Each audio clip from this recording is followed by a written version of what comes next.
If you're hesitating about doing something about your weight because you aren't even sure if you even can change, then listen on to discover 5 tiny habits that will help you overcome your self doubt and get to the place where you really want to be. So, welcome to Joyful Eating, episode 169. So, today we're talking about overcoming self doubt. But before we get to that, my best bite recently, I taught my 21-day confident cook adventure class, and so I made this magic meal, which was just shredded cabbage, like coleslaw mix, and in the base, and then boiled eggs, and then just drizzled it with a heap of Kewpie mayo, Japanese mayo, love it so much, and then sprinkled over some dried cranberries and some I call it nut dust. I think I've mentioned that on the podcast before, but it's basically roast mixed nuts that I just puree up in the food processor, so it's like this kind of chunky powder, and it's got the flavor and like had that little sweetness from the cranberries, and then like the eggs gave it substance. It was just so delicious. Actually, I wish I was having that again for lunch today. Okay, so our plan for today, in terms of self doubt, is first I'll share the story behind this episode, and then we're going to look at the five small habits that can really help you overcome self doubt.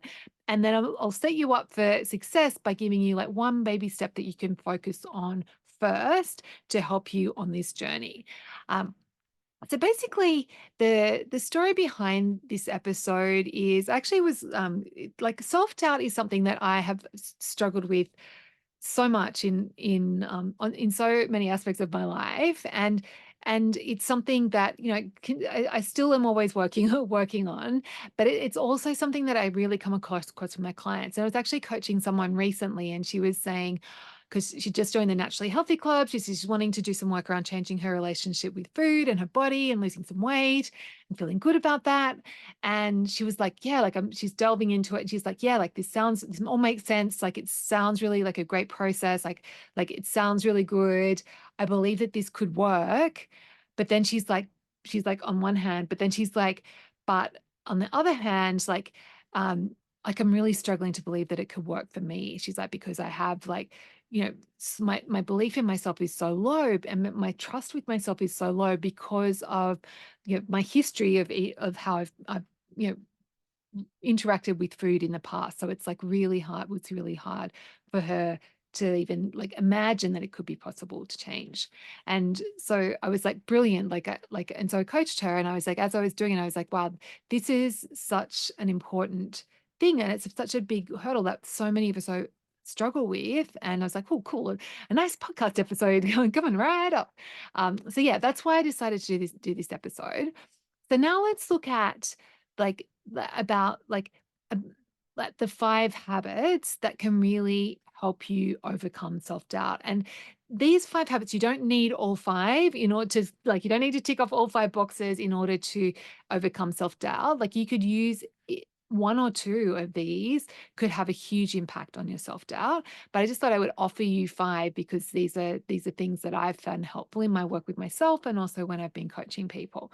So the first one that I've have found incredibly helpful for overcoming self-doubt is to approach things with self-compassion. And I actually learned this from my sex coach. But what self-compassion means is that when the doubt comes up, like when you're feeling that fear and the doubt, and like, oh, I don't even know if I can do this, is that rather than like trying to convince yourself or talk yourself out of it or like coach yourself through it, you actually kind of just agree with yourself and you meet yourself where you are. So what that looks like, and I like for me, self-compassion, I actually put my hand on my heart when I'm doing this, and I actually will say just speak really kindly to myself, and I'll be like, yeah, look, of course you have all this doubt. Of course you're afraid that you're not going to be able to do this because you've got this history.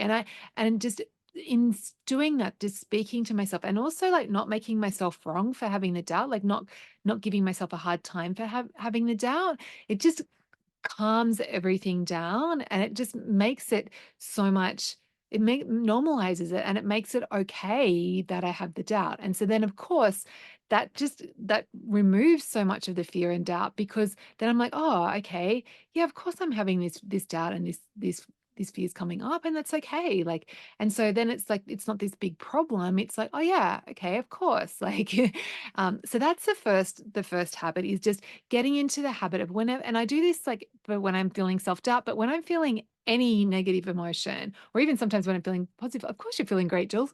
But yeah, like particularly when I'm feeling negative emotion or I'm frustrated or whatever it, anger, whatever it is, it's like, of course I'm feeling angry. Of course I'm feeling frustrated. So you can apply this for other feelings, but it's such a beautiful practice. And I've mentioned it on the podcast before, but if you haven't started experimenting with self-compassion, definitely do. Yeah, so that's one habit that we can do. Next one I've got here is to find a guide you can trust, which I guess probably isn't necessarily um, I guess that can be a habit of actually letting it be okay to look to outside, like look to expert, looking to find a guide that can help you with whatever it is that you're having doubt around. So say you want to, you're doubting your ability to be able to cook, like great. So find someone that a guide that can show you how. Like we don't have to reinvent the wheel. Like like we live in such an amazing age where we have access to so many incredible resources and coaches and teachers and people like podcasters that can guide us. So this habit of like when we have a problem going, oh, okay, I've got this thing that I want to improve in my life, or I want this problem that I want to solve in my life, rather than like thinking that I have to figure it all out on my own, like just going, having that habit of going, oh, okay, I've got this problem. And looking for who can help me with this and start like opening your mind and looking for the guide that's going to help you. And that whole thing of like, when the student is ready, the teacher will appear. Like that, it's so true. When we open ourselves up for guidance, like we will find the person who's going to be great to help us, whether that's a book or a podcast or a coach or a program, or like whatever it is. Like it's so cool that when we do that. So that's our second habit, is actually asking for help, being open to finding a guide. Third habit is to like get into the habit of like taking tiny actions.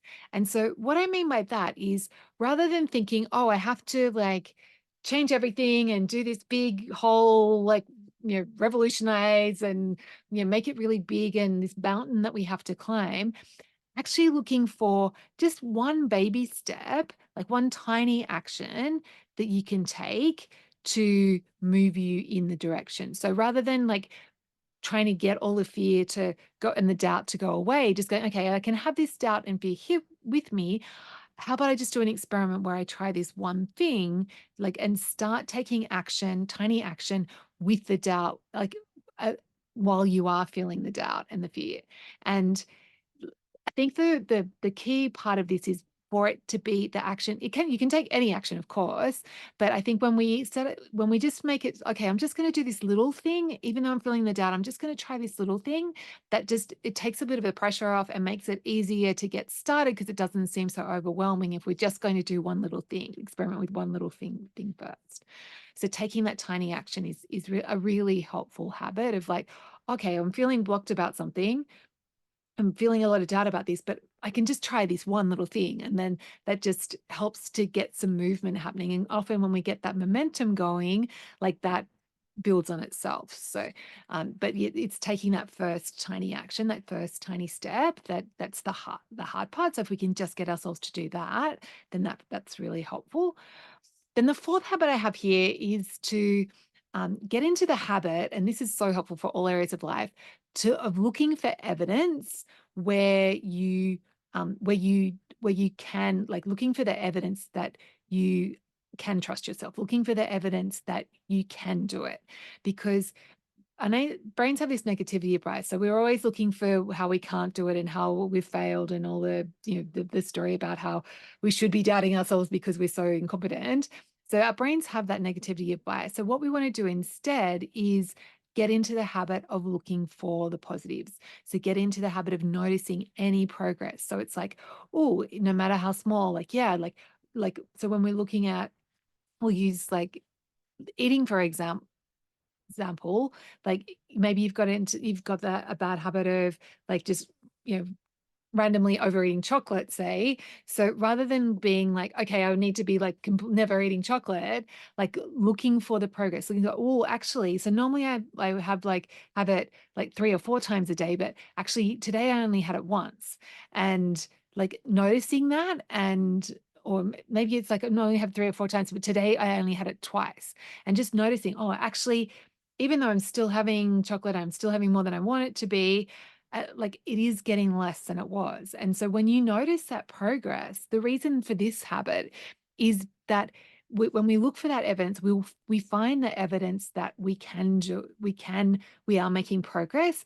That helps us feel better about the situation and it just gives us that confidence. So it balances out the doubt when we can have some evidence. Oh yeah, actually I am making some progress here, and that can be that, and then that builds on itself. So when we keep looking for progress, then we see more progress, and then we feel better about how the situation, the doubt slowly decreases, our confidence slowly increases, and then, as we go along, it becomes easier and easier because we're seeing more evidence, and then we're looking for more evidence, and then we're feeling more confident, and we're making that progress.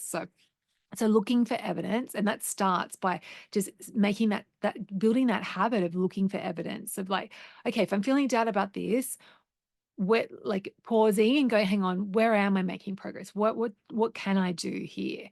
And actually, getting into that habit of looking for the positives is so key. And then the final habit I have here is to like have the habit of coaching yourself when you feel the doubt coming up. So like, and I think it's a little bit of a habit of like expecting it not to be smooth and expecting it to be a bit wobbly sometimes, and that's okay. And just when you have those moments where your doubt comes back and you're feeling wobbly, just again bringing coaching yourself, bringing the self-compassion back in and going, oh yeah, of course this is feeling a bit wobbly. It's okay. This is part of change. It's like it's normal for me to go back to take some, go forward and then take some steps back. And then you just speak kindly to yourself, bring that self-compassion in, and again, like and let that run its course. And then you repeat the other habits of like, okay, just taking tiny action and looking for the positives, and that is what helps you, propels you forward. So that, of course, there are other things we can do, but I think those are the 5 most helpful habits that we can have to help us overcome our self-doubt. So I'll just recap. So first was self-compassion. So just that, of course, you have this doubt. Next is looking for a guide that you can trust and finding someone who you have that resonance with. It feels like, yeah, I get this person. I like them. They can help me. Um, Third is taking tiny action. So just making it really small and doable, but just having that first baby step. Fourth is looking for the evidence that you are and noticing progress, no matter how small, and just reminding yourself, oh yeah, I am making progress. And then the fifth one was coaching yourself when you're feeling the doubt come up. So I guarantee you, even if you just apply one of these, it is going to change your relationship with self-doubt, and it's going to help you feel a lot more confident.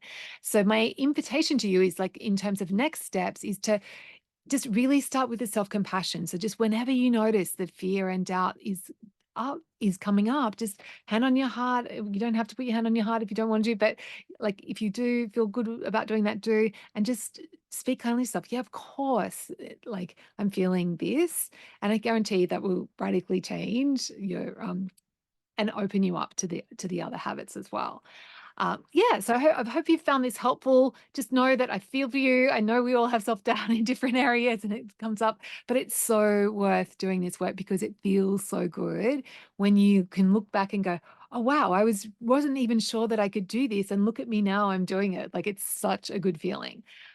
Yeah, and if you would like a guide, if you're struggling with your relationship with food and you'd like a guide to help you on this journey and to make life simple and to give you, I think the other benefit of having a guide is that having a process to follow can be so helpful when you have that doubt in yourself, because then you can trust the process. If you're looking for a guide, I know a fantastic one.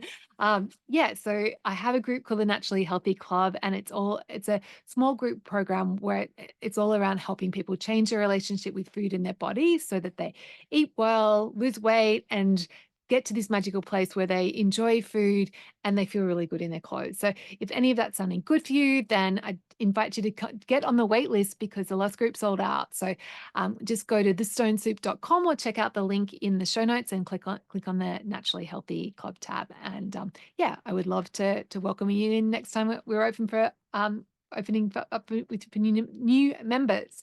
Okay, have a fantastic week, and I will catch you next week.